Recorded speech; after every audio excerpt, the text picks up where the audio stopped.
100 জনের 28 জন মানুষ এখন অনেকে এই খাবো সেই খাবো এই মন মানসিকতা নিয়ে এগিয়ে যাচ্ছেন। আপনারা থামবেন। থালা এখনো আপনি হাতে পাননি। কথা বুঝতেছেন? 100 জনের 58 জন মানুষ চাইছে এদেশে আল্লাহর বিধান কায়েম হোক। আমি 100 জনের একটা জরিপ পেলাম, আন্তর্জাতিক একটা জরিপ পেয়েছি, এটা উপস্থাপন করলাম। 100 জনের 14 জন এখনো পর্যন্ত জালেমদের পক্ষে ছাপায় গাচ্ছে।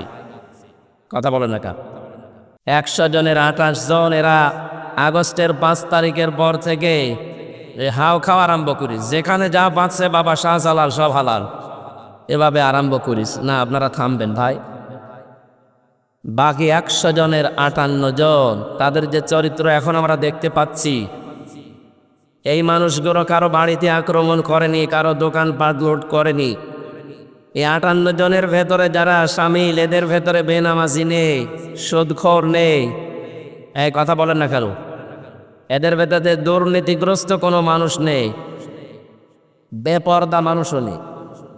অ্যাক্টিভভাবে যারা চায় এদেশে একামতের দিন কায়েম হোক, তাদের ভেতরে আপনি বেপরদা পাবেন না। কয়েকদিন আগে আমার শপথ ছিল, কেন্দ্রীয় মেহমান এসেছিল, 120টার উপরে আমার প্রশ্ন করিস। তার ভেতরে আমার পরিবার নিয়ে প্রায় 20টার উপরে।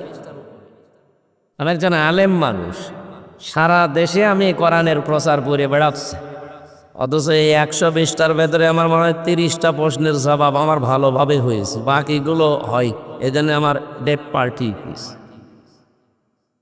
আমার মতো মানুষ যদি এই পরীক্ষায় উত্তীর্ণ হয়ে যেতে না পারে, আপনি টের পাচ্ছেন এই 58 জনের ভেতরে কারা আছে? সুতরাং এদেরকে আপনি দূরবীন দিয়ে অনুসন্ধান করে পাবেন না যে এরা দুর্নীতিগ্রস্ত। স্বপ্ন যেটা আমরা দেখতে চাচ্ছি সামনেই,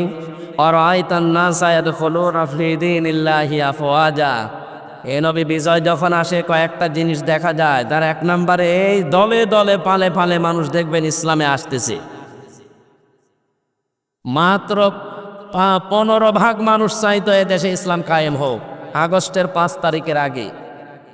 এই আগস্টের 5 তারিখ থেকে সেপ্টেম্বরের এই 24 তারিখ পর্যন্ত 58 জন হয়ে গেছে। সুবহানাল্লাহ বলতে পারছেন না?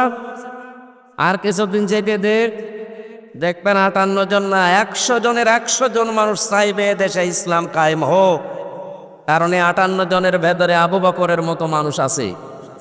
এই 58 জনের ভেতরে হযরত ওমরের মতো মন মানসিকতা তৈরির মানুষ আছে। দিন যত যাবে এদের আদর্শ দেখে মানুষ দলে দলে আসবে। আফওয়াজা মানে কি? দলে দলে। বলেন বলেন। কিন্তু এই যে 28 জন যারা এখনো পর্যন্ত এই খাবো সেই খাবো করছেন, আপনি একটু সময় দেবেন তো। আমিরে জামাত ডাক্তার শফিকুর রহমান কুষ্টিয়ায় সেদিন গিয়েছিলেন। উনি ঘোষণা দিয়েছেন সাংবাদিকদের সামনে যে আমরা যারা দায়িত্বে আছে অন্তর্বর্তীকালীন সরকারের, তাদের যৌক্তিক এবং সম্মানজনক সময় দিতে চাই। ওনারা গুছিয়ে নি 1628টা চেয়ারে দায়িত্বে ছিল এই দেশের জালেমেরা, সবগুলোই দুর্নীতিগ্রস্ত। এমনকি যেটা মনে করতাম না, এমন হয় জিবরাইল ওই যে দরবেশ, ও আমার বড় শয়তান। 36,000 কোটি টাকার ঋণ। আপনি চিন্তা করতে পারেন, পদ্মা সেতু বানিয়েও 4,000 কোটি টাকা থাকার কথা। দরবেশ যদি হয় এই আপনাদের যেটা ধরা পড়েছে মনে করেন ফেরেশতা, দেখেন কি বের হয়। যেখানে হাত দেওয়া হচ্ছে সেই জায়গায় যে কয়জন এখন আছে উপদেষ্টার দায়িত্বে, হেল খেয়ে যাচ্ছে যে কি করবো, যেখানে হাত দেয় ওই জায়গাটাই দুর্নীতিগ্রস্ত। সুতরাং আমরা চাই যৌক্তিক সময়ের ভেতরে 1628টা চেয়ার পুরাটা সংস্কার করে যারা এই 15.5 বছরে হয়েছিল তাদেরকে নিয়ে এসে বসা। কারণ এগুলো সব জালেমদের দোষর। কথা বলে না কেন? এক লোক বিবাহ করে বাসর রাতে বউ কেবল ধরে, দাদি শাশুড়ি এসে বলছে কি আমি পতি চাই। বলছে দাদি শাশুড়ি আপনি আমার একটু সময় দেবেন তো। শাশুড়ি এসে বলছে বৌমা আমার কিন্তু নাতি চাই। ঠিক আছে হবে, অসুবিধা নেই, সময় দেন।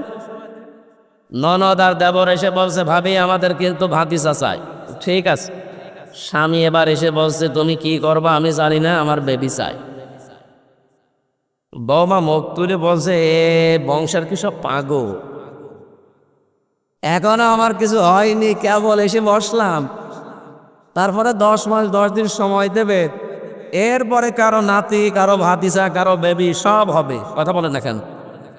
সময় না দিয়ে যদি সব চাওয়া আরম্ভ করেন, আমি কি ফ্লাক্সি লোড করে নিয়ে আনবো? কেমন কয়দিন হয়েছে, সময় তো দেবেন তাদের। অন্তত যে চেয়ারগুলো আছে যারা দিনের ভোট রাতে করে ফেলতো, এই জায়গাগুলো পাল্টানো লাগবে না? তাই এইভাবে যদি বলেন না দেন, থালা দেন, থালা নিয়ে কি করবে? আবার এরকম দিনের ভোট রাতে হয়ে যাবে। আমরা চাচ্ছি দেশে কাউকে যেন পূর্বের চেয়ারে রাখা না হয়, সবগুলো পাল্টাতে হবে। বৈষম্য বিরোধী ছাত্র আন্দোলনের যে 9টা দফা ছিল তার ভেতরে এইটাই, যে আমরা সংস্কার চাই। কথা বলেন না কেন? বৈষম্য আমরা দূর করতে চাই, কোনো জায়গায় যেন বৈষম্য না থাকে। দুঃখজনক হলেও সত্য, এখন যারা দায়িত্বে আছে তাদের ভেতরে একজন এই বৈষম্য আবার ফিরিয়ে নিয়ে আসার জন্যে সমকামিতা এটা প্রমোট করছেন। জাতি কিন্তু এখনো পুরাপুরি বুঝতে পারে নাই। যদি বুঝতে পারে, আপনার উপদেষ্টা চেয়ারও কিন্তু থাকবে না। কারণ 1150-এর উপরে জীবন দিয়েছে, 2700-এর উপরে এখন হাসপাতালে। এরা খেলা করার জন্য জীবন দেয়নি।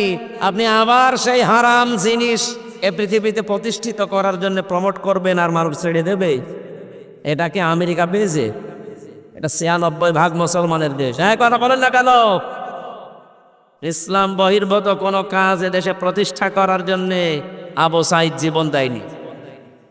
এক কথা বলেন না কেন? নীলফামারী সদর পঞ্চগড় সমাজ কল্যাণ পরিষদের উদ্যোগে আমাদের মালিকের মুখের পবিত্র বাণী পরাণীকারী তাফসীরুল কোরআন মাহফিলের স্বনামধন্য সভাপতি জনাব মাওলানা আমিজার রহমান, আমির বাংলাদেশ জামাতে ইসলামী পঞ্চগড় ইউনিয়ন শাখা, দামাত বারকাতুহুমুল আলিয়া। হ্যাঁ, পঞ্চপুকুর, পঞ্চগড় না এটা? এটাকে 2 দিন ব্যাপী না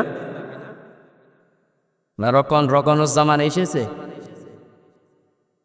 মাহফিলের প্রধান অতিথি শাইখুল মাশায়েখ, বাংলাদেশ জামাতে ইসলামী নীলফামারী জেলা শাখার নায়েবে আমির, ইসলামিক চিন্তাবিদ, শিক্ষাবিদ ডক্টর মোহাম্মদ খায়রুল আনাম, দামাত বারকাতুহুমুল আলিয়া। এতক্ষণ যারা আলোচনা রেখেছেন, মাওলানা মোকাররম হোসাইন সাইদি, মাওলানা হাফিজুর রহমান সিহাদি, মঞ্চে বসা ওলামা ইকরাম, সামনে বসা মুসলমান ভাইরা, পর্দার আড়ালের সম্মানিত মা এবং বোনেরা, প্রশাসনের ভাইরা, প্রাণপ্রিয় নীলফামারীবাসী,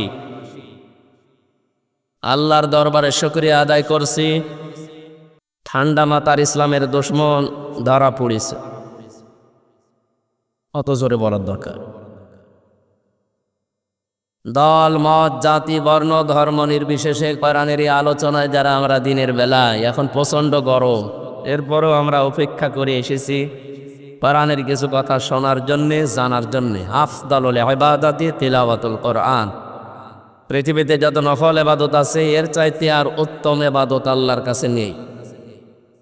সুতরাং এই সুন্দর মুহূর্তে, সুন্দর উত্তম ইবাদতে যারা খুশি হয়ে বলছে আলহামদুলিল্লাহ, দরুদ আর সালাম পড়ছি আমাদের নবী মুহাম্মদ রাসূলুল্লাহ সাল্লাল্লাহু আলাইহি ওয়াসাল্লামের প্রতি। রবিউল আউয়াল মাস চলছে, আপনারা জানেন। এ মাস আসলে কিছু আবেগওয়ালা মুসলমান নবীজি মুহাম্মদ রাসূলুল্লাহর নাম নিয়ে তার জন্মের দিন মনে করে এমন কিছু করে যেটা ইসলাম বহির্ভূত। যদিও রংপুর বিভাগের এই এলাকায় সমস্ত অনেক কিছুই নেই, এগুলো চট্টগ্রাম, কক্সবাজার ওই সমস্ত এলাকাগুলোতে বেশি। আল্লাহ রাব্বুল আলামিন আমাদেরকে শিরিক এবং বেদাত থেকে যেন বাঁচিয়ে রাখে। যতটুকু ইসলাম পারমিশন দিয়েছে অতটুকুর ভেতরে আমরা সীমাবদ্ধ থাকবো ইনশাআল্লাহ। আল্লাহর পক্ষ থেকে নবীর উম্মতের জন্য 2টা ঈদ বরাদ্দ। কয়টা? জবান ফুলে বলেন কয়টা? এর বাইরে যদি কেউ নতুন করে নবীর জন্ম নিয়ে আরেকটা ঈদ বানায়, সে ইসলামের ভেতরে বেদাত আবিষ্কার করে। কেউ যদি কবিরা গুনাহ করে তাকে সালাম দেওয়া যাবে না এমন কথা নেই, কিন্তু কোনো মানুষ যদি এই পৃথিবীতে বেদাত আবিষ্কার করে তাকে সালাম দেওয়া নিষেধ। তাহলে এই বেদাত আবিষ্কার করা কত বড় জঘন্য কাজ আল্লাহর নিকটে। আমরা সতর্ক থাকবো, আমাদের ইসলামে নতুন কিছু যেন ঢুকে ইসলাম মনে করে আমরা পালন না করি। বলেন আমি। সূরা মুমতাহিনা, এখান থেকে 12 নম্বর আয়াতের অংশ বিশেষ আমরা পড়েছি। তাফসিরুল কোরআন মাহফিল আপনারা লিখেছেন, আমরা তাফসির আকারে কথা বলার চেষ্টা চালাবো ইনশাআল্লাহ। ওয়া মা তাওফীকি ইল্লা বিল্লাহ। সম্মানিত ভাইরা, আমরা একটা নতুন স্বাধীনতা যেহেতু পেয়েছি, এই জন্য শুকরিয়া আদায় করছি, কারণ নিয়ামত এটা কি? এটা যে নিয়ামত, এখনো পর্যন্ত বাংলাদেশের 100 জনের 14 জন মানুষ এখনো মানি না। এজন্যে মাঝে মাঝে নতুন নতুন কোনো ইস্যু তৈরি করে তারা দেখে রাস্তায় নামে। এদের সংখ্যা বেশি না, মাত্র 100 জনের 14 জন। কথা বুঝতেছে? কারণ এই 15.5 বছরের সবচেয়ে যে বেশি সুবিধা নিয়েছে এই 14 জনই, আর বাকি আছি আমরা এখনো 86 জন। কত? এই মানুষগুলো খুব যন্ত্রণায় ছিল। আমরা এখন স্বাধীনতা পেয়ে আনন্দ করছি, আর তারা এখন এই 15.5 বছর পরে নতুন নতুন বিষয় সামনে নিয়ে এসে বিভিন্ন জিনিস ঘেরাও করার আহ্বান জানাচ্ছে, আন্দোলন করছে। এই 15.5 বছর আপনার দাবি ছিল না? কোনোদিন তো জননের কাছে করেননি, হঠাৎ করে আপনার সাগান দিচ্ছে মানে? এই যে আনসাররা যেটা করেছিল, এদেশে এখন প্রমাণ হচ্ছে 42,000 আনসার নিয়োগ হয়েছিল, তার ভেতরে 32,000 গোপালী। আমরা যে এখনো 63 জেলার মানুষ আছি এদেশে, আমরা কি ঘাস কাটছি? হ্যাঁ, সবই আপনারা। আমরা কি সার্টিফিকেট দেখা গেছে আমরা পাই জিপিএ 5 আর ওরা পাই 2+5, তারপরও ওরা সব জায়গায় আর আমরা সব চাইতে পেছনে। সুতরাং যারা করেছিলেন এই কাজ, আপনারা থেমে গেছেন। ও যে একটা গান বের হয়েছিল, কি যেন, পেছনে লাল পেছনে লাল, না যাই হোক, ওইটা তো আর বলা যাচ্ছে না। সুতরাং এরকম লাভ করা হবে সামনে যদি এরকম ঝামেলায় আসে। 19 ছাড়া দেশ চলেছে এই বাংলাদেশ, কিছুদিন আগে আমরা দেখেছি। 19 ছাড়া পুলিশের মতো এত কষ্ট দেশে কে করে? যদিও তারা লাঠিয়াল বাহিনী হিসাবে এত বছর ব্যবহার করেছিল এই জালেমেরা, তাহলে কয়েকটা কোলাঙ্গার অফিসারের কারণে আজ এই পুলিশ সদস্যদের ওপরে এদেশের মানুষের রাগ। সবাই এত খারাপ না যে মানুষগুলো এখন সাধারণভাবে দায়িত্বে আছে। আমরা শাস্তি চাই ওই কোলাঙ্গারগুলো, বিশেষ করে যারা মেন দায়িত্বে ছিল, জালেমদের লাঠিয়াল বাহিনী হিসাবে ব্যবহার হয়েছে। সুযোগ সুবিধা যত পাওয়ার সব হাউং আঙ্কেল পেয়েছে। ইয়াংকে হাউ আঙ্কে আর তার মরেছে এরা।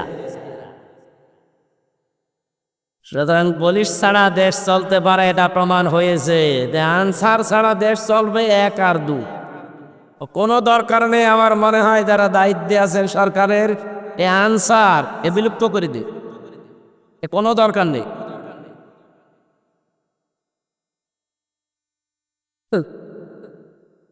এই নিয়ামতটা পাওয়ার পরে এখনো পর্যন্ত 100 জনের 14 জন যারা খুশি হতে পারেননি, আপনি আবার কবে কি পেলে খুশি হবেন বলে? দ্বিতীয় নম্বর, 100 জনের 28 জন মানুষ এখন অনেকে এই খাবো সেই খাবো এই মন মানসিকতা নিয়ে এগিয়ে যাচ্ছেন। আপনারা থামবেন, থালা এখনো আপনি হাতে পাননি। কথা বুঝতেছে? 100 জনের 58 জন মানুষ চাইছে এদেশে আল্লাহর বিধান কায়েম হোক। আমি 100 জনের একটা জরিপ পেলাম, আন্তর্জাতিক একটা জরিপ পেয়েছি, এটা উপস্থাপন করলাম। 100 জনের 14 জন এখনো পর্যন্ত জালেমদের পক্ষে ছাপায় গাচ্ছে। কথা বলেন না কেন? 100 জনের 28 জন এরা আগস্টের 5 তারিখের পর থেকে হাও খাওয়া আরম্ভ করিস, যেখানে যা বাঁচছে বাবা শাহজালাল সব হালাল, এভাবে আরম্ভ করিস না। আপনারা থামবেন ভাই। বাকি 100 জনের 58 জন, তাদের যে চরিত্র এখন আমরা দেখতে পাচ্ছি, এই মানুষগুলো কারো বাড়িতে আক্রমণ করেনি, কারো দোকানপাট লুট করেনি। এই 58 জনের ভেতরে যারা শামিল, এদের ভেতরে বেনামাজি নেই, সুদখোর নেই। এই কথা বলেন না কেন? এদের ভেতরে দুর্নীতিগ্রস্ত কোনো মানুষ নেই, বেপরদা মানুষও নেই। অ্যাক্টিভভাবে যারা চায় এদেশে একামতে দিন কায়েম হোক, তাদের ভেতরে আপনি বেপরদা পাবেন না। কয়েকদিন আগে আমার শপথ ছিল, কেন্দ্রীয় মেহমান এসেছিল 120টার উপরে আমার প্রশ্ন করিস, তার ভেতরে আমার পরিবার নিয়ে প্রায় 20টার উপরে। আমি একজন আলেম মানুষ, সারা দেশে আমি কোরআনের প্রচার করে বেড়াচ্ছি, অথচ এই 120টার ভেতরে আমার মনে হয় 30টা প্রশ্নের জবাব আমার ভালোভাবে হয়েছে, বাকিগুলো হয়। এই জন্য আমার ডেট পার্টি। আমার মতো মানুষ যদি এই পরীক্ষায় উত্তীর্ণ হয়ে যেতে না পারে, আপনি টের পাচ্ছেন এই 58 জনের ভেতরে কারা আছে? সুতরাং এদেরকে আপনি দূরবীন দিয়ে অনুসন্ধান করে পাবেন না যে এরা দুর্নীতিগ্রস্ত। স্বপ্ন যেটা আমরা দেখতে চাচ্ছি সামনেই,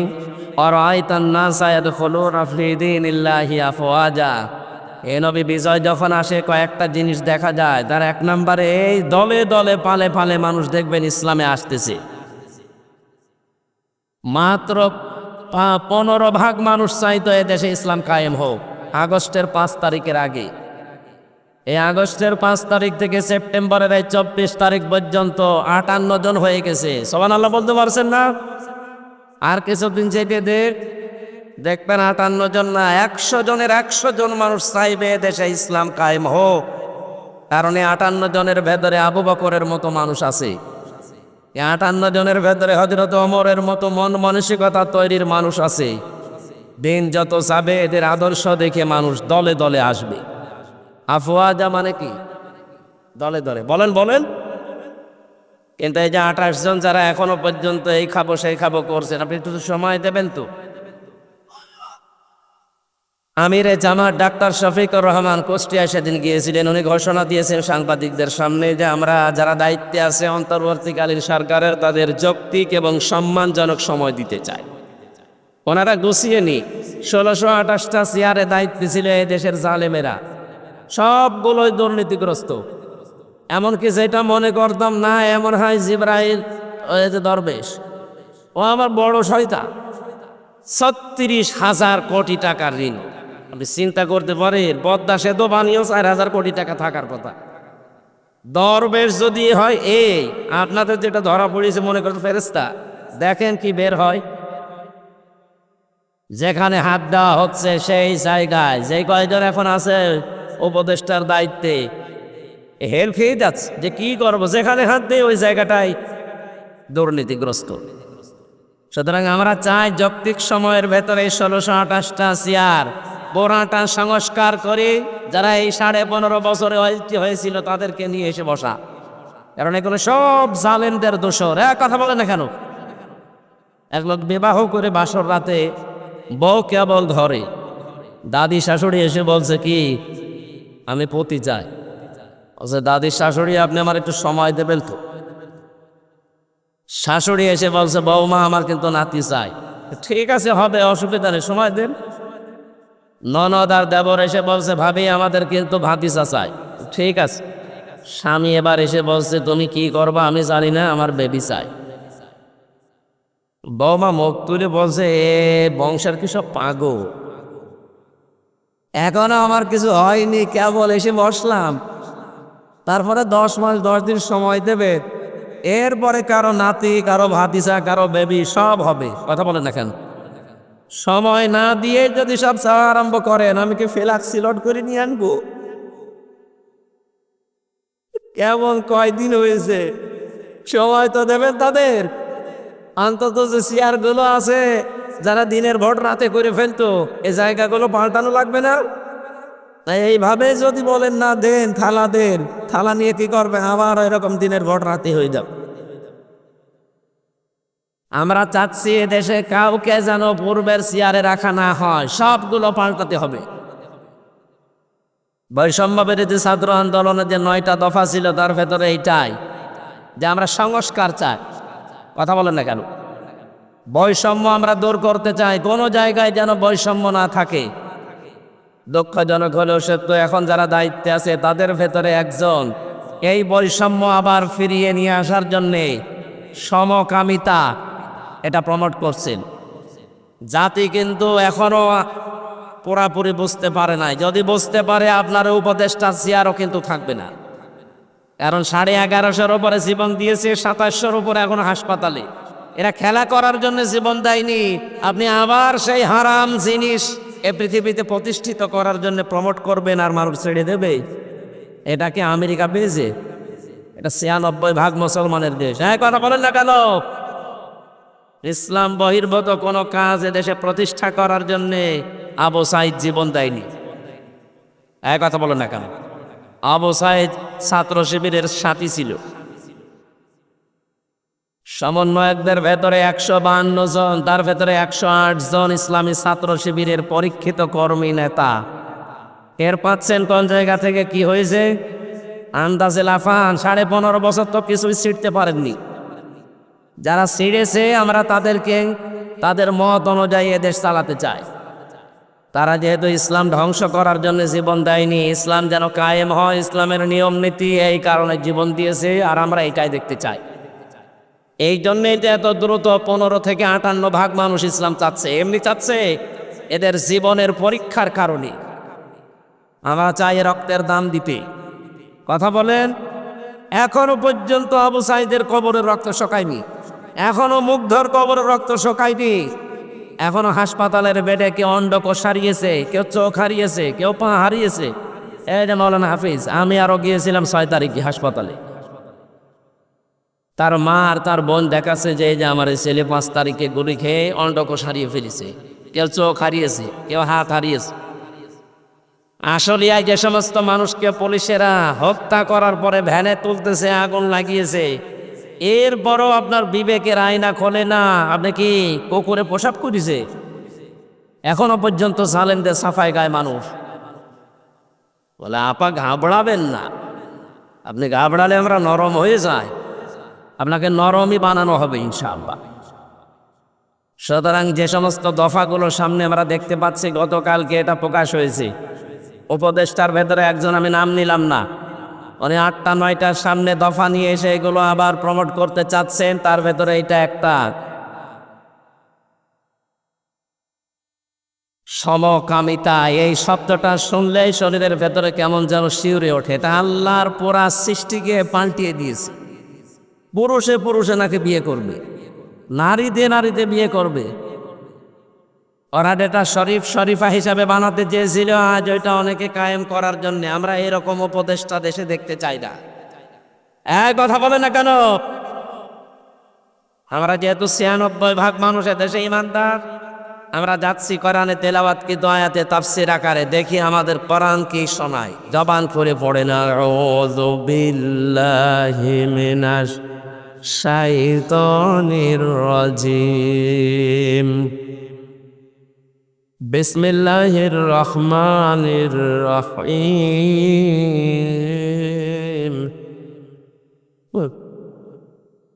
ওয়ালা ইয়াসরিকনা ওয়ালা ইয়াজনিনা ওয়ালা ইয়াকতুলনা আওলাদাহুন্না ওয়ালা ইয়াতিনা বিবহতান।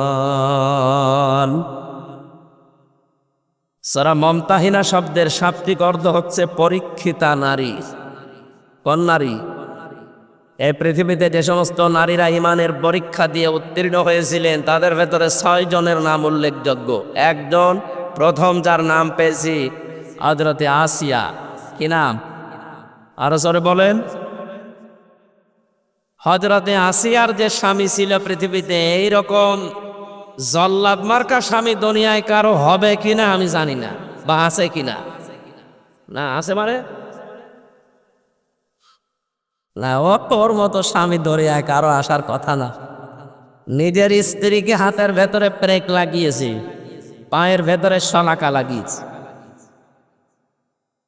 এই গরম তেল ঢেলে দিচ্ছে মাথার উপরে, কপালের ভেতরে প্রেক লাগিয়েছে। এই কঠিন অবস্থায় আল্লাহ রাব্বুল আলামিন জিবরাইলকে বললেন, জান্নাতটা নিয়ে তার সামনে ধরো। হযরতে আসিয়া জান্নাত দেখার পরে বলেছিলেন, ইদ ক্বালাত রাব্বি ইবনিলি ইনদাকা বাইতান ফিল জান্নাতি ওয়ানাজ্জিনি মিন ফিরআউনা ওয়া আমালিহি ওয়ানাজ্জিনি মিনাল কওমিজ জালিমিন। মেয়েরা যারা এসেছেন, বহু মেয়ে লোক আসার সময় চোখে পড়েছে, এই জন্য আমি হাদিসটা সামনে আনলাম। এই আয়াতটা হযরতে আসিয়া ডাক দিয়ে বলেছিলেন, জিবরাইল, জান্নাত আল্লাহ পাঠিয়ে দিয়েছে আমার এই অবস্থা দেখে। আমার আল্লাহকে বলো জান্নাত নয়, যেখানে আল্লাহ আছে ওখানে একটা ঘর যেন আমার জন্য আলাদাভাবে বানায়, যেখানে সব সময় বসে আমার মালিককে দেখা যায়। দ্বিতীয় নম্বরে হযরতে আসিয়া বলেছিলেন, হে আমার রব, আমার ওপরে স্বামীর এই অত্যাচার দেখে তোমার আবার যেন রাগ হয়ে না যায়। তোমার কাছে আমি মোনাজাত করছি, এই কঠিন অবস্থা থেকে যারা আমার ওপর অত্যাচার চালায়, যাদের হুকুম মতো চালায়, যাদের হুকুমে চালানো হচ্ছে, সে আমার স্বামী, স্বামীর মন্ত্রীদের ভেতরে হামান। দুই নম্বরে যাদেরকে দিয়ে চালাচ্ছে, তাদের এবং আমার স্বামীর জুলুম থেকে, অত্যাচার থেকে তুমি আমাকে বাঁচাও, কিন্তু আমার স্বামীর ওপরে তুমি কোনো জুলুম করো না। মা বোনেরা একটু খেয়াল করেন তো, এত বড় কঠিন ভয়ঙ্কর পরিস্থিতিতেও এত বড় শাস্তি পাওয়ার পরেও তিনি স্বামীর জন্য বরদোয়া দেননি। নিজেকে বলছেন, আল্লাহ আমাকে তুমি বাঁচাও, কিন্তু স্বামীর উপরে গজব দিও না। আর আপনার জীবনে একটু কোনো কষ্টের ভেতরে আসলে আপনি আন্দাজে মুখ ফুটেই বলে ফেলেন যে তোমার বাড়ি দেশে কিছু পেলাম না। আপনি মানুষ। আশা করছি আয়াত থেকে আপনি জীবনে শিক্ষা নেবেন। আল্লাহ যেন তৌফিক দেয় আপনাকে। জোরে বলেন আমিন।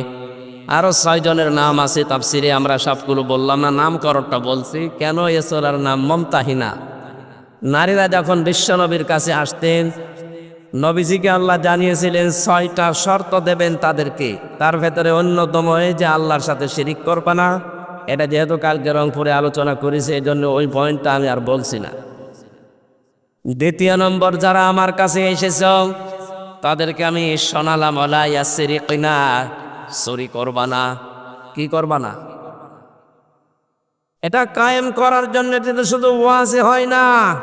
এজন্য নবীজিকে আল্লাহ জানিয়েছিলেন, হে নবী, যে কথাগুলো এখানে একটা একটা করে আপনাকে শোনাচ্ছি, এটা জনগণকে যখন আপনি বাস্তবায়নের জন্য চেষ্টা চালাবেন, তখন আপনার হাতের ভেতরে ক্ষমতা লাগবে। এজন্য যেদিন তিনি হিজরত করবেন, ওই দিন আল্লাহ তাকে শিখিয়েছিলেন যে আপনি আমার কাছে আগে দোয়া করেন, আকুর রব্বি আদখিলনি মুদখালা সিদকি ওয়া আখরিজনি মুখরাজা সিদকি ওয়াজআল লি মিন লাদুনকা সুলতানান নাসীরা। বলেন আল্লাহু আকবার।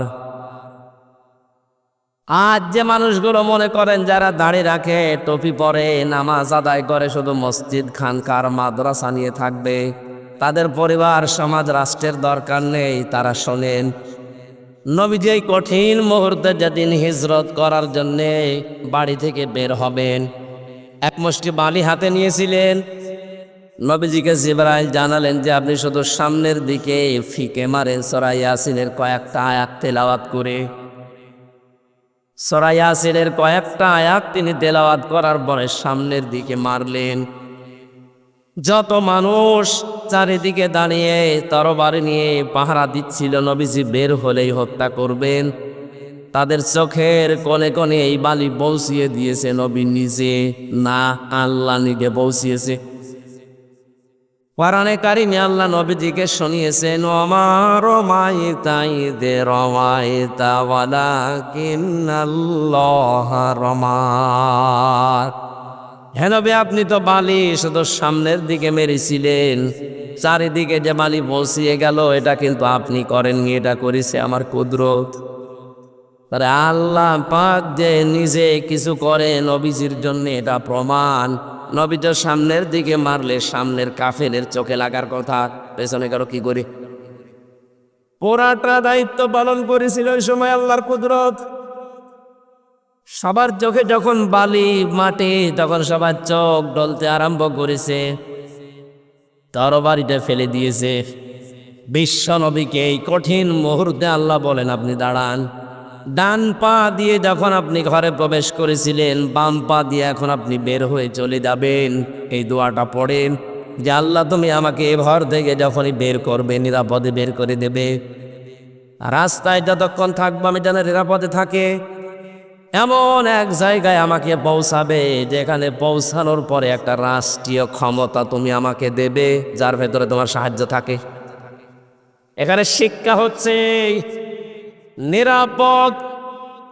নিরাপত্তা দেওয়ার একচ্ছত্র মালিকানা আল্লাহর। আল্লাহ নিজে নবীকে দোয়াটা শিখিয়েছেন যে আপনি বের হচ্ছেন কিন্তু নিরাপত্তা চান আমার কাছে, যে ঘর থেকে বের হলে আমি যেন নিরাপদে বের হতে পারি, পুরা রাস্তাটা যেন আমার জন্য নিরাপদ হয়। শুধু নিরাপদ হলে হবে না, যেখানে আমাকে পৌঁছাবেন পুরা জায়গাটা আমার হাতে দিয়ে দেবেন, ওই জায়গায় যেন আপনার সাহায্য থাকে। আর 15.5 বছরে যে অবস্থা আমরা দেখতে পেয়েছি, জোর করে যারা ক্ষমতা নিয়ে টিকে থাকার চেষ্টা করে তাদের ভেতরে আল্লাহর রহমত থাকে না। হাদিস আমরা শুনেছি যে জন্মের পর থেকে কোন মানুষ যদি দায়িত্ব চেয়ে নেয় আল্লাহর রহমত তার থেকে তুলে নেন, কিন্তু কোন মানুষ যদি নিজে দায়িত্ব নিতে চায় না আল্লাহ পাকের পক্ষ থেকে আসে, তখন আল্লাহ পাক নিজে তার ভেতরে তার সাহায্য রাখেন। নবীজিকে দোয়া শেখাচ্ছেন কে? বলেন বলেন। আল্লাহ নিজে শেখাচ্ছেন এই দোয়াটা, যে এই দোয়া করেন মিল্লা দুমকা সুলতানান নাসির, তুমি আমাকে এমন একটা রাষ্ট্রীয় ক্ষমতা হাতে দাও যার ভেতরে তোমার সাহায্য থাকে। তার মানে যিনি দোয়া কবুল করবেন তিনি শিখিয়ে দিচ্ছেন। আর আমার মনে হয় বাস্তবে দোয়ার প্রতিফলন 1500 বছর পর আজকের বাংলাদেশ এখন দেখতে পাচ্ছে। আজকেও আমাদের ইউসুফ আলাইহিস সালামের মতো যাদের চরিত্র তাদেরও দরকারে গিয়ে আসা। 15.5 বছর আমরা দেখেছি কত কোটি টাকা বাইরে চলে গেছে। আজকে খায়রুল আনামের মতো, ডাক্তার শফিকুর রহমানের মতো, অধ্যাপক মুজিবুর রহমানের মতো এই মানুষগুলোকে যদি নিজেরাও তারা বলে যে আমাদের হাতে দেন, আমাদের জনগণের দায়িত্ব তাদের হাতে তুলে দেওয়া। ইউসুফ নবী যেমন বলেছিলেন যে আমাকে দেন খাদ্যের দায়িত্ব, আমি সঠিকভাবে আঞ্জাম দিতে পারবো। খাবারের দায়িত্ব, খাবারের ছড়ি যতদিন আবু জেহেলের মাথায় ছিল ততদিন পর্যন্ত জনগণের ভেতরে না খাওয়ার অভ্যাস ছিল। কিন্তু যখনই মুহাম্মদুর রাসূলুল্লাহ এই জড়িটা নিয়ে আবু বকর ওমরের মাথায় তুলে দিয়েছেন, জড়ি একই আছে, শুধু মানুষ পাল্টিয়েছে। ওরা আরব জাহানে দেখা গেল কেউ আর না খেয়ে থাকেনি। জোরে বলেন আল্লাহু আকবার। আমরা তো এই বাস্তবতা তাই চাচ্ছি। খাবারের জড়িয়া তো দিন যারা বহন করেছেন আমরা দেখেছি 10 টাকা আসলে 8 টাকা খেয়ে ফেলেছেন। কথা বলেন না কেন? আমার দাদার চাচা মিলে প্রায় 21 বছর চেয়ারম্যান ছিল। বাস্তবতা আমি নিজে দেখেছি। দাদা হয়েছিল হয়তো ভোটের মাধ্যমে, কিন্তু পরবর্তীতে চাচা যে 3 বার এমনি। কেমন করি? এমনি শুধু নৌকা মার কাটা নিয়েছে, শুয়ে আছে ঘরে। সকালে শুনছে যে চেয়ারম্যান। কি গো, সব ফেরেশতারা দিয়ে গেছে। এই জন্যে তাদের চরিত্র সম্পর্কে আমি জানি, দেখেছি। 1 কোটি টাকা যদি খরচ করে 5 কোটি টাকা তারা তুলে ফেলেছে।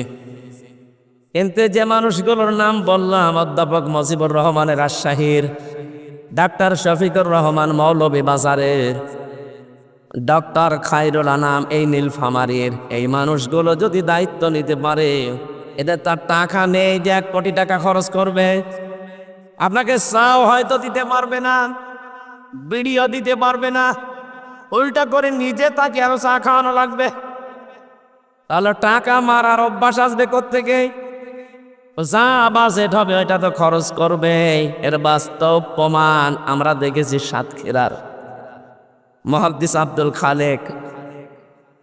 পুলিশ ধরতে গেছে, জিজ্ঞাসা করেছে পুলিশ নিজেই, যে বাড়িতে আসার সময় দেখে জোয়াল আর নাঙ্গল নিয়ে আসতেছে মাঠ থেকে। বলে আমরা এসেছি এলাকার এমপিকে ধরার জন্যে। কে?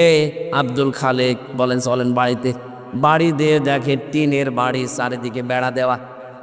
পুলিশ আশ্চর্য হয়ে বলেছে, আমরা এই জীবনে প্রথম দেখলাম যে একটা এমপির বাড়ি টিনের চারিদিকে বেড়া দেওয়া। সেই মানুষগুলোর উত্তরসূরি আজকে কিছুক্ষণ আগে কথা বলেছি, তাদের চরিত্রবাদীরা তারা এখন খবরে আছে। এই মানুষগুলো যদি ওদের মতো আচরণ করে এদেশে অভাব থাকবে না। নীলফামারী বাসে চুরি বন্ধ করার জন্য কিয়ামত পর্যন্ত যদি এসে ওয়াজ হয়, জীবনেও চুরি বন্ধ হবে না। চুরি বন্ধ করার জন্য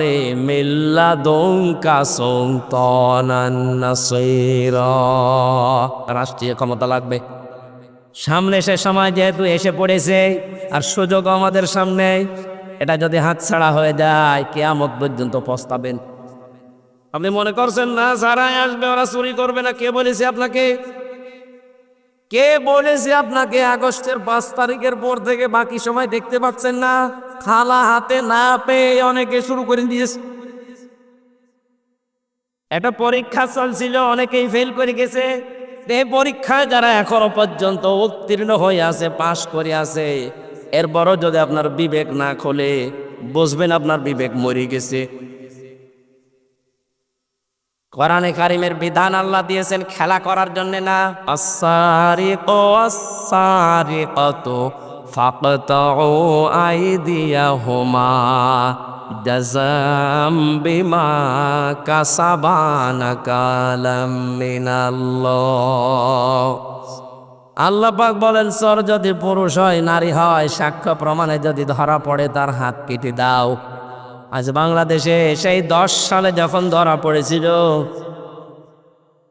এই যে বস্তা ভর্তি টাকা নিয়ে কালো বিড়াল, এই সময় যদি আমরা হাত কেটে দিতে পারতাম কোরআনের আইন দিয়ে, এই 24 সাল পর্যন্ত আর কেউ চুরি করার সাহস পেত না।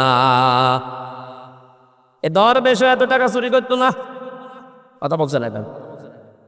সুতরাং না, তোমরা যেন চুরি না করো, এটা শুধু ওয়াজের কাজ না, এটা কার্যকর করে দেখাতে হয়। আরে কার্যকর করতে হলে বিধান নিয়ে যাওয়া লাগবে সংসদে।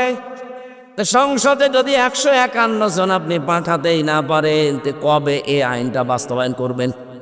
শুধু ওয়াজ করেন, ওয়াজ করেন, ওয়াজ করে করবো কি? আপনি যদি নিজে পরিবর্তনে নিয়ে আসেন, তাহলে ওয়াজ করে লাভ হবে।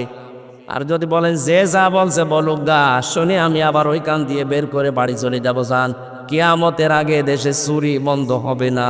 আর না, জেনা যেন না করো। জেনা বন্ধ করার জন্যে আজকে যে 9 দফা শুনলাম, একজন উপদেষ্টা দিয়েছে, তার ভেতরে 3 নাম্বার পয়েন্ট এই যে মেয়েদেরকে গর্ভধারণ করতে দেওয়া লাগবে। মেয়েদেরকে বৈধ হোক অবৈধ হোক গর্ভধারণ করতে দেওয়া লাগবে। তার মানে জেনার কারখানা খুলতে চাচ্ছে। এটা বন্ধ করার জন্য ওয়াজে হবে। সব কিছু খুলে রেখে দিয়েছেন। আকাশ সংস্কৃতির নামে কত কিছু আসতেছে। বন্যার পানির মতো ভারত থেকে পিন আপ করা পত্রিকাগুলো আসে। আপনি কি করে জেনা বন্ধ করবেন? কন্ট্রোল করা দরকার স্যাটেলাইট গুলো, কন্ট্রোল করা দরকার এই বন্যার পানির মতোই পিন আপ করা পত্রিকাগুলো। আর এটা করার জন্য শুধু ক্ষোভ না দিয়ে হবে না, আইন লাগবে। আর আইন যারা তৈরি করবে তাদেরকে পাঠাতে হবে।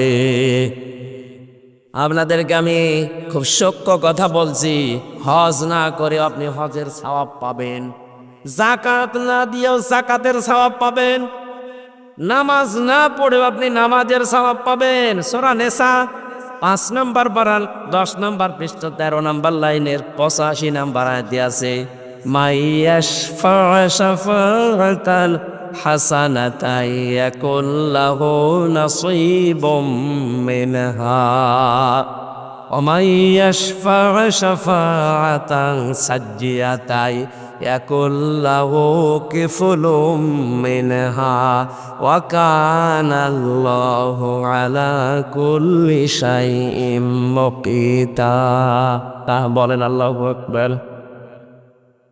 রব্বুল আলামিন বলেন, কেউ যদি কোনো ভালো কাজে সুপারিশ করে, সাহায্য করে, সহযোগিতা করে, রায় দেয়, সমর্থন জানায়, ভোট দেয়, ওই লোকটা ভালো কাজ করে যে সওয়াব পাবে, আপনি শুধু রায়টা দিয়ে সেই সওয়াব পাবেন। এজন্য অনেক হামজা কিয়ামতে উঠে বলবে, আল্লাহ আমি তো হজ করিনি, হজের সওয়াব তোমার ফেরেশতারা মনে হয় ভুল করে লিখে ফেলিছে। রাব্বুল আলামিন বলেন, হামজা আমি জানি তুমি হজ করনি, কিন্তু তুমি এমন মানুষকে রায় দিয়েছিলে, সমর্থন জানিয়েছিলে, সুপারিশ করেছিলে, ভোট দিয়েছিলে, যেই লোকটা তোমার ভোট পাওয়ার পরে ক্ষমতায় গিয়ে সংসদে হজের পক্ষে কথা বলেছিল। ধর্ম মন্ত্রণালয়ে যিনি দায়িত্বে আছেন এখন উপদেষ্টা ডক্টর আফম খালিদ স্যার, উনি বলছেন আমরা সব জায়গায় কথা বলে বলে এই সিন্ডিকেটটা ভাঙার চেষ্টায় আছি। উনি যেহেতু এখন একা, এইরকম মানুষ যদি আমরা 151 জন তৈরি করতে পারি, 7 লাখ, 7.5 লাখ, 8 লাখ টাকা লাগবে না, 3.5 লাখ টাকায় ফরজ হজ করা যাবে। আপনার এই সুপারিশের মাধ্যমে খাইরুল আলমের মতো মানুষ যদি হজের পক্ষে সংসদে কথা বলতে পারে, আপনি হজ করেননি ঠিক আছে, কিন্তু কিয়ামতে হজের সওয়াব নিয়ে হাজী সাহেবের কাতারে দাঁড়াতে পারবে। এই সুযোগ যদি সামনে আসে আপনি কাজে লাগাবেন তো? কোন আঙ্গুল দিয়ে? বলেন তো দেখি আঙ্গুলটা। লিল্লাহে তাকবীর।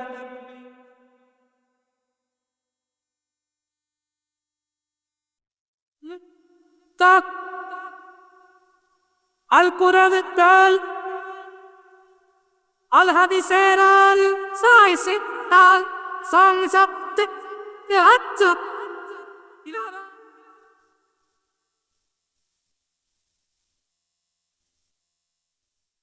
কোন মানুষ যদি অন্যায় কাজে সাপোর্ট দেয়, যাদের মনে হচ্ছে যে আয়াতগুলো রাজনৈতিক আয়াত, তাহলে আয়াত সূরা নেসা থেকে কেটে বাদ দিয়ে দে।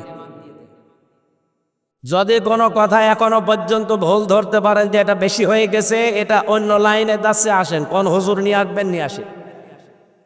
কিন্তু যদি মনে হয় যে সত্য এটা 100 ভাগ, তাহলে আপনাকে মানা লাগবে। আপনি নিজেও কোরআন পড়েন না, কোরআনে মর্ম মানে বোঝেন না, আমির হামজা বলবে আপনি বিশ্বাসও করেন না, মানেনও না। কি হয়েছে কি হয়েছে আপনি কি হয়েছে আপনি বলেন। যদি রাজনীতি মনে হয় এইটুকু যে এটা তো রাজনীতি হয়ে যাচ্ছে, হ্যাঁ এটাই রাজনীতি। এই রাজনৈতিক কথাগুলো আজ মঞ্চ ময়দানে আমরা না বলার কারণে দরবেশের মতো মানুষ এই সমস্যা করেছে।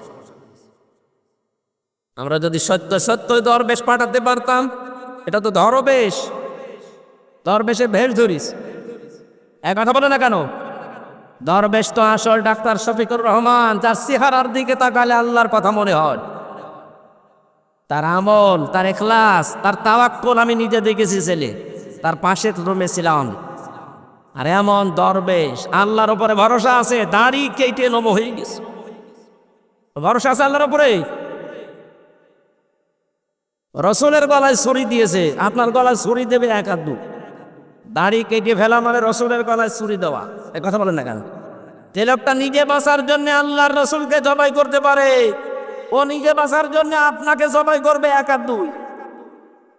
এরপরও যদি এখনো সাফাই গান জালেমের পক্ষে, কিছু মানুষ এখনো পর্যন্ত সাহস দিচ্ছে জালেমকে যে আপা পাশেই থাকেন, চট করে ঢুকে পড়বে। আসে আপনি চট করে আসবেন, আমরা ফট করে আয়না ঘরে ঢুকিয়ে দেব। নিজে বানিয়েছেন, নিজে এবার টের পাবেন। আবু জাহেল নবীর জন্য একটা কুয়া খুঁড়েছিল, নিজে কুয়ায় পড়ে মরিস। আমার মনে হয় এর কপালেও তাই আছে। ওদের চট করে ঢুকে পড়ার আহ্বান জানাচ্ছে, আশা আকাঙ্ক্ষা বেশ করছে, ওসা বানিয়েছে, ওখানে ওকে রাখা হবে ইনশাআল্লাহ।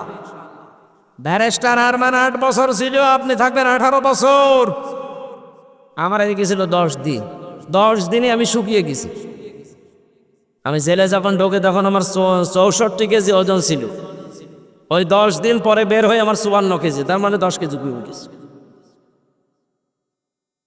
ঢোকুক, আসবে, ঢকিয়ে দেব, থাকবেন পড়ে, দুনিয়ার কেউ জানবে না কোথায় আছে, শর্ট করে ঢুকে পড়িস। জেনা বন্ধ হওয়ার জন্য যেটা দরকার ছিল সেটা আমরা না করে শুধু ওয়াজ করে করবো কি? কি ওয়াজের কাজ হলে আল্লাহ কোরআনে আয়াতগুলো ওয়াজের জন্য দিতেন না, এটা দিয়েছেন রাষ্ট্রে ক্ষমতা হাতে নিয়ে এটা বন্ধ করার জন্যে। বিশ্বনবী মুহাম্মদুর রাসূলুল্লাহ আয়াতের তাফসিরে তার চাচাতো ভাই হযরত আব্দুল্লাহ ইবনে আব্বাস রাদিয়াল্লাহু তাআলা আনহু, রাইসুল মুফাসসিরিন বলা হয়, তিনি ব্যাখ্যা করছেন এইভাবে, আপনি যদি রায় দেন, এ রায় পেয়ে এই লোকটা যদি এই যে এখানে যে ছিল দায়িত্বে সিনেমা তৈরি করে, কথা বলছে না কেন? নিজে নায়ক হয়েছে। এই নায়ক হয়ে কত মেয়ে লোকের দিকে লোলুপ দৃষ্টিতে তাকিয়েছে, নিজে জেনার গণা করেছে। চোখের জেনা না ওইটা? কথা বলেন না কেন? আপনি বাকের ভাই দেখেন তো, বাকের ভাই তো একেবারে ফেরেশতা। যত কাজ করেছে সিনেমা, নোবেল, নাটক, থিয়েটারের মাধ্যমে প্রত্যেকটাই হাতের জেনা, চোখের জেনা, নাই দামাকের জেনা, নাই অন্য কোনো জায়গার জেনা। এই জেনাগুলো যে করেছে, এই লোকটা জেনা করে করে পুরাটাই হয়ে গেছে, ওর শরীরটা এখন জেনাকো। জেনাকার না? সিনেমায় যারা কাজ করে, নোবেল নাটকে চরিত্র কোনটার আছে আপনি দেখান তো, বলে হুজুর হজ করে। কিসের হজ করে? ওর চোখের জেনা, ও কিসের হজ করো? এ লোকটা ক্ষমতা পেলে অবশ্যই এরকম কিছু জেনার কারবার তৈরি করত। 200 কোটি টাকা দেওয়া হয়েছিল সিনেমা তৈরি করার জন্যে। দেখে নাই মানুষ, এদেশের মানুষ গ্রহণ করে না। এটা কেন? অধিকাংশগুলোই নিয়ম নীতি ঠিক হয় নাই, বানানো। মানুষ কি এখনো পাগল আছে? এ লোকটা ক্ষমতা পেয়ে যদি সিনেমা, নভেল, নাটক, থিয়েটার এগুলোর অনুমোদন দিত আপনার ওই রায়ের কারণে, কথা বলে না কেন?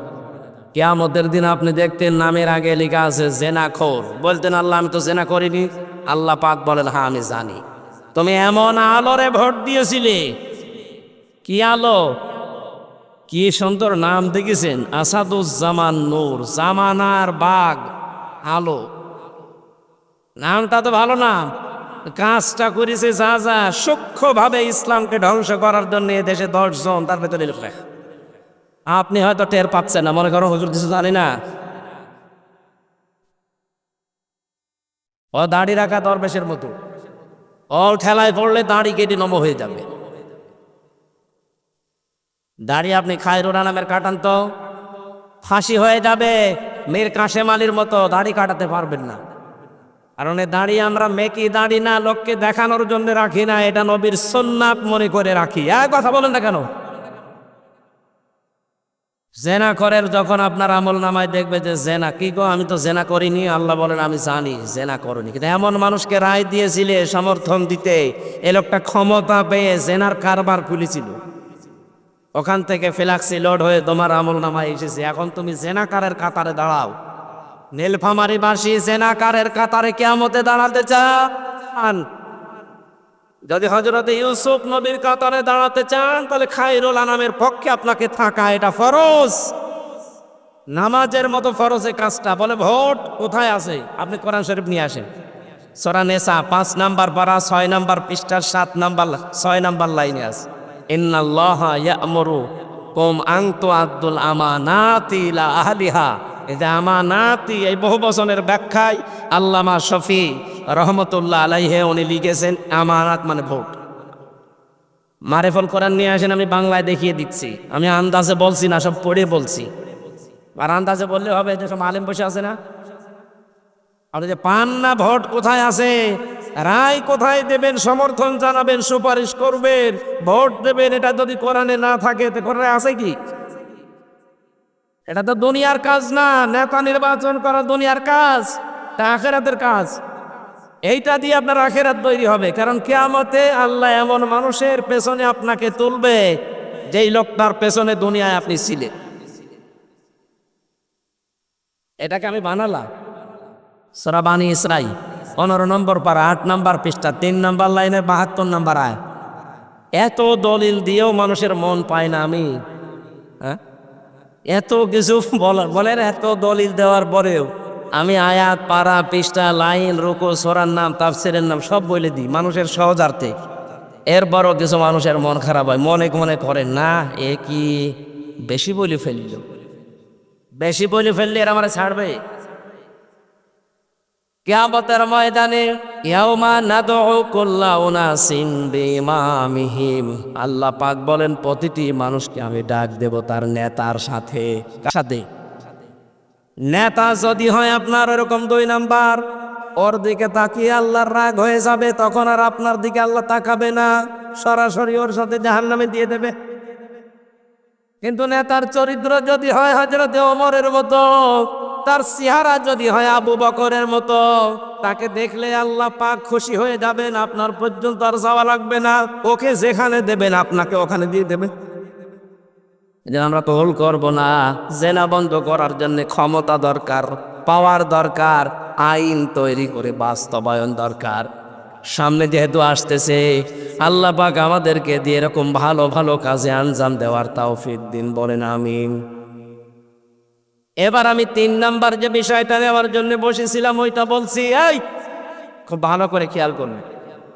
রব্বুল আলামিন বলেন, ওয়ালা ইয়াতিনা ওয়ালা ইয়াকতুলনা আওলাদাহুন্না ওয়ালা ইয়াতিনা বিবহতান। সন্তান হত্যা করবা না। যে ব্রণ অনেকে নষ্ট করে ফেলেন, সন্তানটা পেটে যাবার পর যে মানুষগুলো খাদ্যের ভয়ে নিজের সাথে খাবারে বসবে এই ভয়ে যারা সন্তান হত্যা করে ফেলেন, এটা কিন্তু মানুষ হত্যা করার শামিল। শারীরিক কোনো কারণে ডাক্তারের পরামর্শ নিয়ে আঁচল করা যায় যাচ্ছে, কিন্তু সন্তান হয়ে যাওয়ার পরে ওটা যদি আপনি দুনিয়ার কোনো ভয়ে নষ্ট করে ফেলেন, মেরে ফেলে, মানুষ হত্যার গোনা নিয়ে কিয়ামতে ওঠা লাগবে। এটা আইন পাশ করার দরকার, কিন্তু আইন পাশ করার সিস্টেম এখন আমাদের হাতে আসেনি। এজন্য আমরা নিজেরা সচেতন হব, আমরা যেন এরকম কোনো হত্যার সাথে শরীক না হই।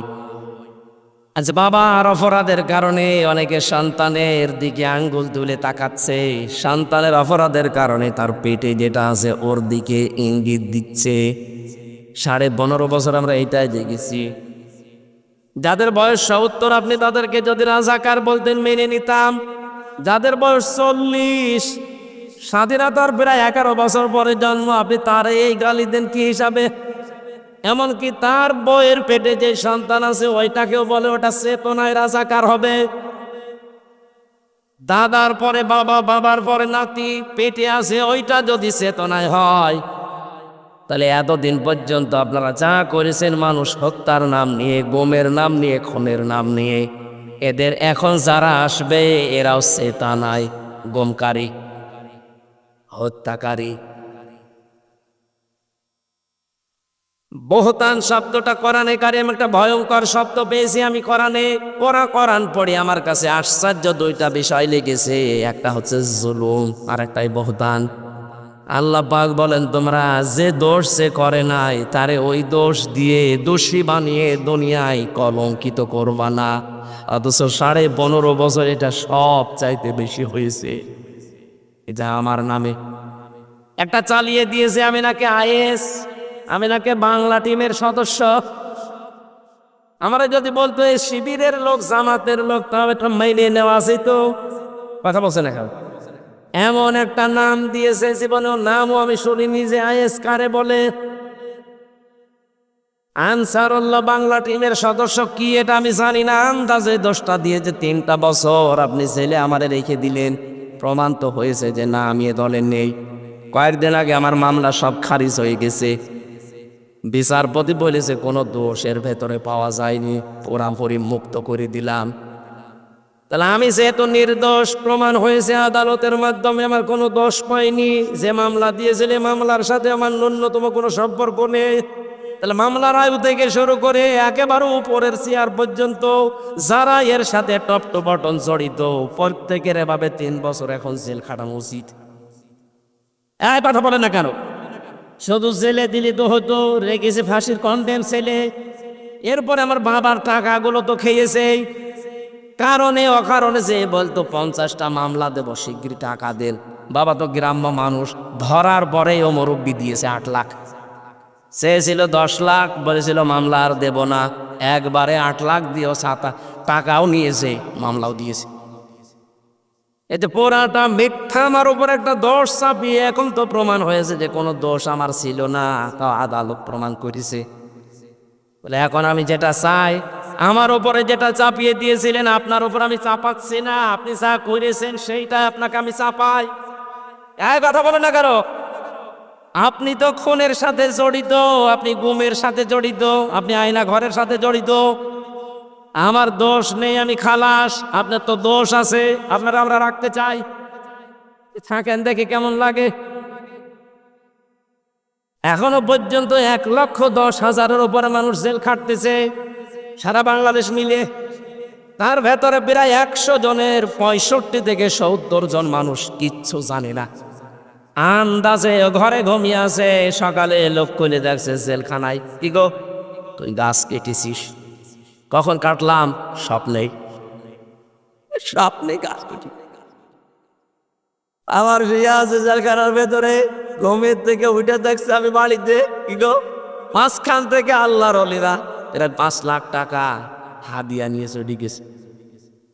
আমার মামলার আয়ুধে ছিল, আমি নাম ধরে বলছি, কাজী মিজান, মাদারীপুরের টাকের হাটে বাড়ি। এ শয়তান এখন পালিয়েছে। ওর যে মোট ছিল ওই সময় রিমান্ডে আমি দেখেছি, মানুষের আচরণ এরকম হয় না। একটা মানুষ কুকুরের সাথে, গরু ছাগলের সাথে অত খারাপ ব্যবহার করে না। ও যা করেছিল আলেমদের সাথে, সব কালো কাপড় দিয়ে বেঁধে নিয়ে মাজায় দড়ি দিয়ে হাতে হ্যান্ডকাপ দিয়ে টেনে নিয়ে যেত মাটির নিচে। মনে হচ্ছে যে গরু টেনে নিয়ে যাচ্ছে, অথচ নিজে নিজেই রিমান্ডে আমারে বলতো, হুজুর আপনি কিছু করেননি, আমি জানি কিছু করেননি, আপনি নিজেই বলছেন, এরপরও এরকম খারাপ ব্যবহার করেন কোন কারণে? বলে টাকা চাই। টাকাও নিস, টাকা নেওয়ার পরে যদি ভালো ব্যবহার করতো তাও তো মেনে নিয়ে যেত। বরদোয়া এমনি বের হয়, এই কারণে বের হচ্ছে। আচ্ছা, এই সমস্ত কোলাঙ্গারদের কারণে আজ এই সাধারণ কনস্টেবল, এই পুলিশ, এদেরকেও মানুষ ঘৃণা করে, দেখতে পারে না।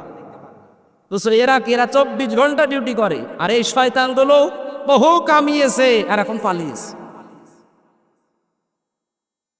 এদের মতো কোলাঙ্গারকে যেন একটাও ছাড় দেওয়া না হয়। বিশেষ করে আমি নাম ধরে বলছি, সাবেক আইসি এই বেনজির, আসলে কোনো নজির নেই। এখন যেটা ধরা পড়ে আছে আব্দুল্লাহ আল মামুন, কত বড় শয়তান। মানুষ ওকে দেখাচ্ছে যে স্যার গুলি মারি একটা, মরে একটা, আর কেউ পালায় না। এইটা দেখার পরে ওরে এখনো ফাঁসি না দিয়ে রেখে দিয়েছে, মানে ওরে এক্ষুনি ফাঁসি দেওয়া লাগবে। আর যারে দেখিয়েছে ওই কামাল, কিসের মাল, ওরে এখন কামাল বানানো দরকার। নির্ভেজাল টাটকা শয়তান ছিল এগুলো, শুধু মদের আর নারীর উপরে থাকতো। কোন চরিত্র আছে এই মানুষগুলোর? বললে অনেক পুলিশ ভাইদের মন খারাপ হয়। হ্যাঁ, এত নেকেট কথা বলে। নেকেট কি পেয়েছেন? ও যা কইরেছে ওকে মানুষের আচরণ বলে? জঙ্গির নাটক সাজিয়ে, যে মনিরুল, এই লোকটা আন্দাজে জঙ্গির একটা নাটক সাজিয়ে বাইরের দেশকে দেখাতে যে দেশের জঙ্গি আছে। কিসের জঙ্গি আছে? 3টা বছরে জেলখানার ভেতরে কোনো জঙ্গি পায়নি, এগুলো জঙ্গিও সাজিয়েছে। ভারতকে আর আমেরিকাকে দেখাতে চেয়েছে দেশে জঙ্গি আছে। আমাদের আপা না থাকলে আপনারা বাঁচবেন না, এই ধোকা দিয়ে বোকা বানিয়ে রেখেছিল। এখন কিন্তু তারা টের পেয়েছে পুরাটা তো ধোকা। এই জন্য এবার আর রাজি হয়নি, এবার গণেশ উল্টিয়ে গেছে। এক কথা বলছে না কার? এই জঙ্গি নাটককারী এই মনিরুলের আমরা শাস্তি চাই। কাউন্টার টেররিজমে যেই লোকটা আমাকে পিটিয়েছে, পিটানোর জন্য আদেশ দিয়েছে আসাদুজ্জামান, আমি ওইভাবে ওকে পিটাতে চাই। কারণ আমার তো কোনো দোষ পাইনি, প্রমাণ হয়েছে আদালতে। ওকে আমি পিটাতে চাই, এরপরে যা হয় আমার কপালে আছে। যত মানুষ এভাবে মিথ্যা তহমতের মামলা নিয়ে আন্দাজে জেল কাটতেছে, আমার মনে হয় সবগুলো বেকসুর খালাস দেওয়া দরকার। কোনো কারণ নেই, আন্দাজে। আমার যেমন 3 বছর গেল, এরকম কোনো 3 বছর, 5 বছর, 7 বছর পড়ে আছে। বিশেষ করে বিডিআররা, আপনাদের নীলফামারী, এই পঞ্চগড়, ঠাকুরগাঁর বহু বিডিআর আমার পাশে ছিল। রাতের বেলা আহ বলে ডাক দিত। বলছে আজ 11 বছর, 12 বছর, 14 বছর আছি, কিচ্ছু জানি না। অথচ 1 মাস পরে আমি রিটায়ার্ড হয়ে যেতাম। একটা মুরব্বী মানুষের কান্না দেখতাম বিডিআর, এই নীলফামারী বাড়ি। ডেমলা কোন জেলা? নীলফামারী, এখানে বাড়ি। কি কান্না! রাতের বেলা তাহাজ্জুদ পড়তে উঠতাম, দেখতাম আহ করে আওয়াজ দিত। পঞ্চগড়ের আর একজন। এই মানুষগুলোকে যেহেতু প্রমাণ হচ্ছে, ওরা নিজেরা বলতো ভাই আমার যদি শাস্তিও লাগিয়ে দেয়, আমাদের যে ডিপার্টমেন্টে আছি সর্বোচ্চ 7 বছর শাস্তি দিতে পারে। আর 14 বছর পড়ে আছি, একক ক্ষমতা নিয়ে উনি রায় দেয় না। উনি যেহেতু পালিয়েছে, আমরা চাই বেকসুর ভাবে এদেরকে খালাস দিয়ে বের করে দেওয়া। জীবনের বাকি সময়টা অন্তত পরিবার নিয়ে কাটা। গায়ে কথা বলেন না কেন? মাজলুম মানুষগুলো পড়ে আছে, কোনো দোষ নেই এদের। যত তহমত দিয়ে মিথ্যা মামলা দিয়ে আজ 10 বছর 15 বছর পর্যন্ত জেলে আছে, যারা এখন এই মামলার আয়ু থেকে উপর পর্যন্ত জড়িত, প্রত্যেকের শাস্তির দাবি করছেন। কারণ পরবর্তীতে যদি কোনো জালেম আবার আসতে চায়, তারা যেন এখান থেকে শিক্ষা নিতে পারে যে আন্দাজে তহমত দেওয়া যাবে না।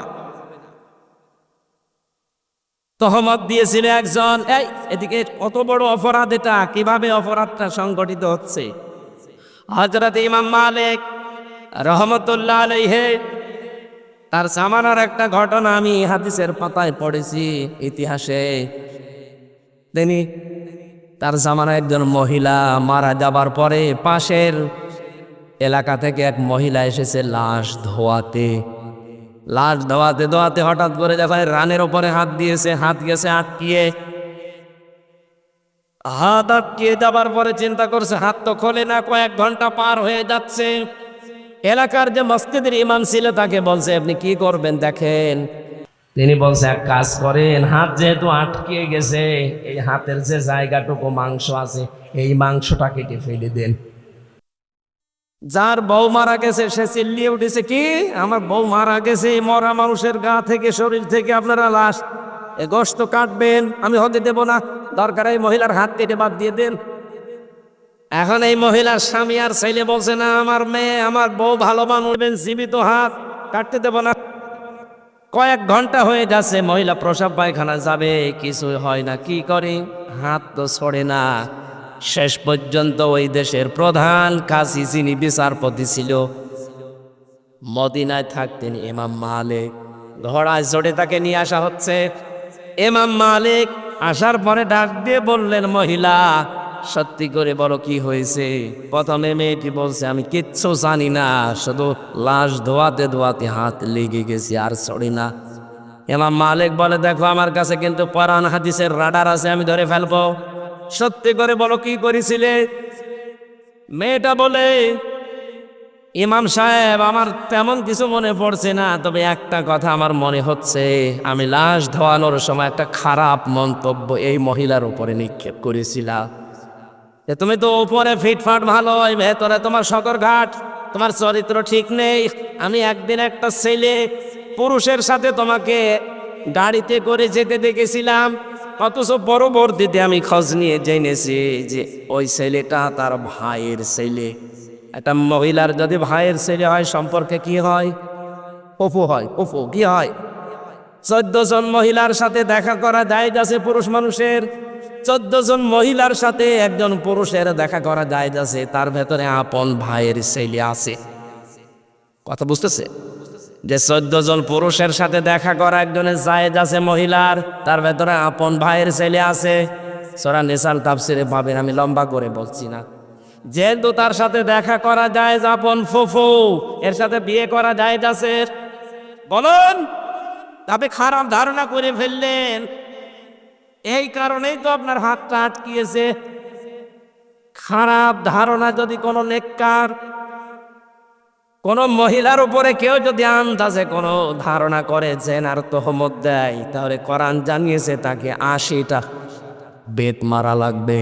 ওয়াল্লাযীনা ইয়ারমুনাল মুহসানাতি সুম্মা লাম ইয়াতু বিআরবা'তি শুহাদা ফাজিলিদুহুম ইলা আখিরি আয়া। কোন নিরপরাধ নেককার ওই দোষে দোষী না এরকম মহিলার উপরে কেউ যদি তহমত দেয় জেনা ব্যভিচারের, আর যদি সাক্ষ্য জোগাড় করতে না পারে 4 জন, এ মহিলা তোমার তো কোনো সাক্ষী, তুমি আন্দাজে মনে মনে ধারণা দিয়েছিলে, সুতরাং কোরআনের বিচার অনুযায়ী তোমার শাস্তি 2টা, 80টা বেত। আর 2 নম্বরে কোনোদিন তোমার সাক্ষী আর পৃথিবীতে গ্রহণ করা হবে না, তুমি আর সাক্ষী দিতে পারবে না।